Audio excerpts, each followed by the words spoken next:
Hello everyone, আপনাদের অনেক সময় দারাজে অর্ডার করার পর সেই অর্ডারটি ক্যান্সেল করার প্রয়োজন হতে পারে।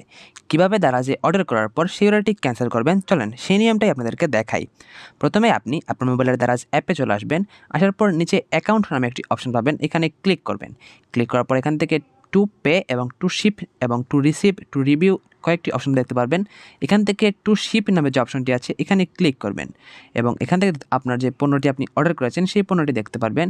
তো এর নিচে দেখতে পারবেন ক্যান্সেল এবং চেঞ্জ অ্যাড্রেস নামে দুইটা অপশন আছে। আপনি এখান থেকে জাস্ট ক্যান্সেল অপশনে ক্লিক করবেন।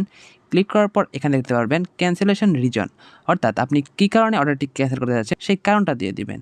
তো আমি এখান থেকে সেই কারণটি অর্ডার দিয়ে দিলাম। দেওয়ার পর নিচে দেখতে পাচ্ছেন কনফার্ম নামে একটি অপশন আছে, এই অপশানে ক্লিক করবেন।